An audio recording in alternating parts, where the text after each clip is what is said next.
بسم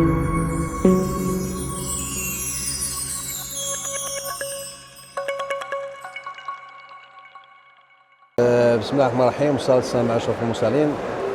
عبد الرحمن المجدوبي، رئيس الجمعية الوطنية لمربي الأغنام والماعز. احنا اليوم في المعرض الدولي للكناس النسخة السادسة عشر. النسخ كاملين شاركنا فيهم بالكتيبة ديالنا اللي هي تقريبا 16 صنف من الأغنام والماعز، ونحن كجمعية وطنية نؤطر 16,000 منخرط اللي يمتلكون 4 مليون ونص ديال الأغنام والماعز، يعني حدود 20-25% ديال القطيع الوطني. هذا القطيع في الحقيقه اللي من كنشوفوا العصاره ديال الكسابه ديالنا، واللي حاضرين اليوم بكثافه في المعرض، واللي كيشهدوا واحد المجموعه ديال المباريات باختيار احسن فحل واحسن كساب من جميع الاصناف.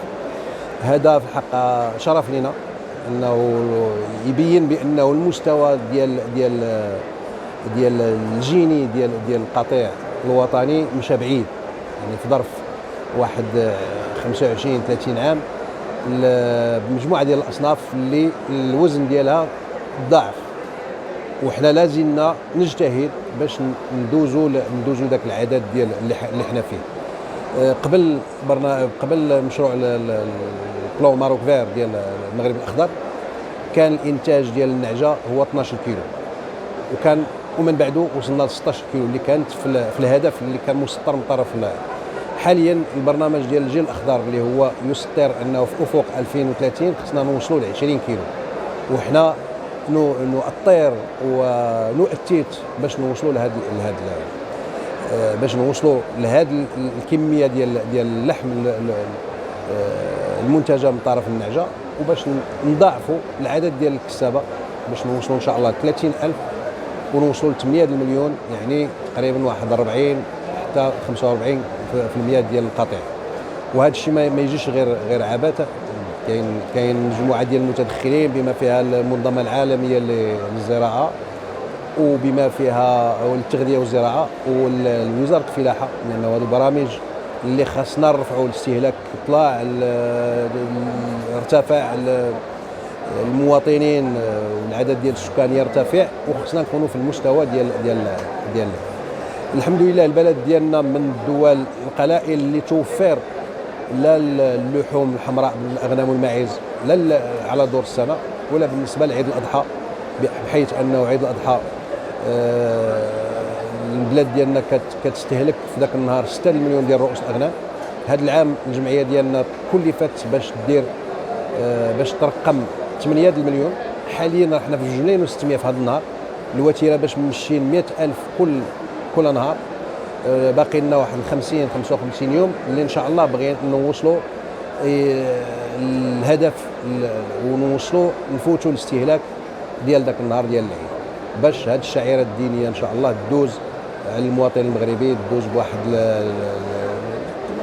بواحد سيروره، يعني بفرحه كبيره كما كانت السنه الماضيه. فعلا هذا العام كانت تخوفات قبل رمضان، والحمد لله شهر رمضان داز عادي جدا بأثمنة عاديه جدا.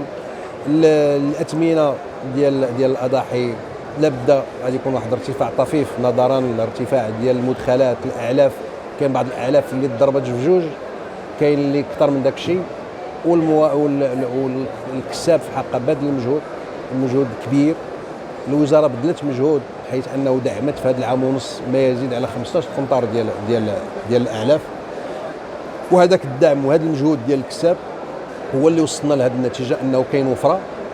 واخا مجموعه ديال الناس حنا كمهنيين كنأكدوا بانه الوفره موجوده، وحتى الجوده موجوده، وان شاء الله.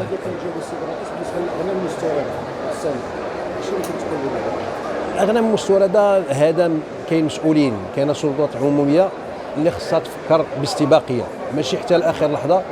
المهم الاخوان المسؤولين كلهم، يعني حنا على اتصال دائم، فتحوا الباب ديال الاستيراد ديال 300 ولا 600 الف راس بالنسبه ل 7 المليون، بالنسبه المئويه بجويه 5-6%.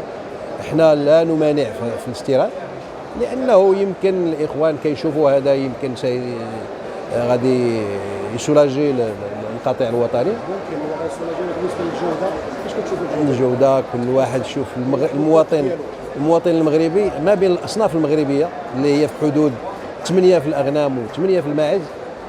كاين مجموعه ديال الناس كل واحد اش كيفضل، واحد يفضل السردي، واحد يفضل شي محدث، واحد يعني غير في المغرب، غير هي المواطن المغربي واللي يعني يعرفوه الجميع انه يفضل الاصناف المغربيه، لانه اصناف مغربيه اصناف جميله جدا، والمستوى ديال الميزان ديالها وهذه شعيره دينيه. يعني كاين المواطن كيختار الاقرب للاملح، والاختيار كيبقى لكل واحد على حساب الميزانيه اللي. لا تنسوا الاعجاب بالفيديو والاشتراك بالقناة. اضغطوا على الزر سبسكرايب، المرجو تفعيل الجرس ليصلكم كل جديد. المواطنة نيوز، صوت المواطن.